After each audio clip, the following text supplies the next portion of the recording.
कहानी बूढ़े पिता का पत्र। एक छोटे से गांव में हरिराम नाम के एक बुजुर्ग रहते थे।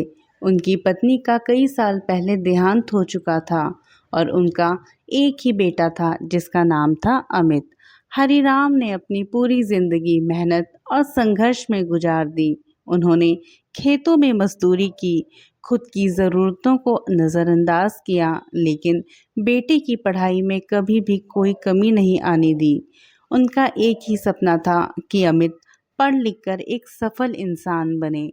समय के साथ अमित बड़ा हुआ, पढ़ाई पूरी की और शहर में एक अच्छी नौकरी करने लगा। शुरुआत में वह अपने पिता से अक्सर बात करता था, लेकिन धीरे धीरे काम की व्यस्तता बढ़ती गई। फोन कम होने लगे और फिर कई कई महीने बिना किसी बातचीत के गुजरने लगे। हरिराम फिर भी अपने बेटे की सफलता पर गर्व करते थे और रोज शाम को घर के बाहर बैठकर उसके फोन का इंतजार किया करते थे। जब कई दिनों तक अमित का फोन नहीं आया तो हरिराम ने उसे एक पत्र लिखा। उन्होंने प्यार से उसका हाल पूछा और घर आने के लिए कहा। अमित ने पत्र पढ़ा, लेकिन काम की व्यवस्था के कारण जवाब नहीं दे पाया। इसके बाद हर महीने हरिराम एक नया पत्र लिखते रहे। कभी गांव की बातें बताते, कभी अमित के बचपन की यादें साझा करते और कभी सिर्फ इतना लिखते कि उन्हें अपने बेटे की बहुत याद आती है। दिन बीतते गए और हरिराम बूढ़े होते गए। उनकी तबीयत भी अब पहले जैसी नहीं रही थी। एक दिन उन्होंने बेटे को एक और पत्र लिखा।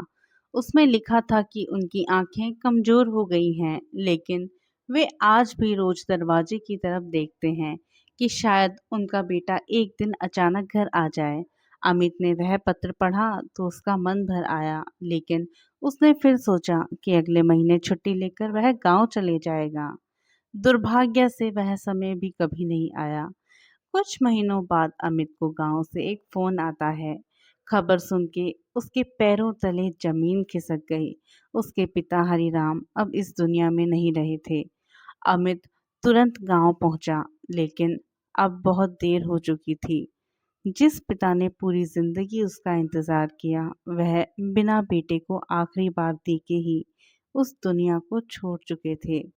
अंतिम संस्कार के बाद गांव के डाकिये ने अमित को एक पुराना सा बक्सा दिया। उस बक्से में उसके बचपन की तस्वीरें, स्कूल के प्रमाण पत्र और हरिराम द्वारा लिखे गए सभी पत्र सुरक्षित रखे हुए थे। अमित ने कांपते हाथों से एक एक पत्र पढ़ना शुरू किया। हर पत्र में केवल प्यार, दुआएं और बेटे के लिए गर्व के शब्द थे। कहीं किसी भी तरह की कोई शिकायत ही नहीं थी, कोई गुस्सा नहीं था। पत्रों के बीच में अमित को एक आखिरी लिफाफा मिला, जिस पर लिखा था, मेरे जाने के बाद पढ़ना।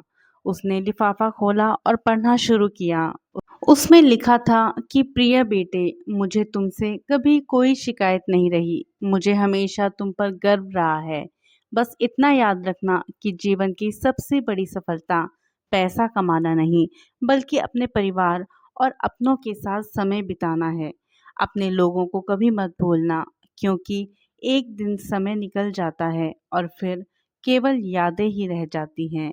यह पढ़ते ही अमित की आंखों से आंसू बहने लगे। उसे महसूस हुआ कि उसने जीवन में बहुत कुछ हासिल किया, लेकिन अपने पिता के साथ बिताने वाला सबसे कीमती समय खो दिया।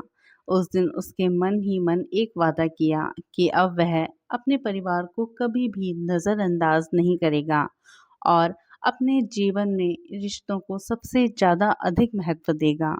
इस कहानी से हमें यह सीख मिलती है कि माता पिता को हमारी दौलत नहीं, हमारा समय और प्यार चाहिए, क्योंकि जब वे चले जाते हैं तब दुनिया की कोई भी सफलता उस खालीपन को नहीं भर सकती। दोस्तों, अगर आपको ये कहानी अच्छी लगी हो तो प्लीज़ मेरे चैनल को सब्सक्राइब कीजिए। धन्यवाद।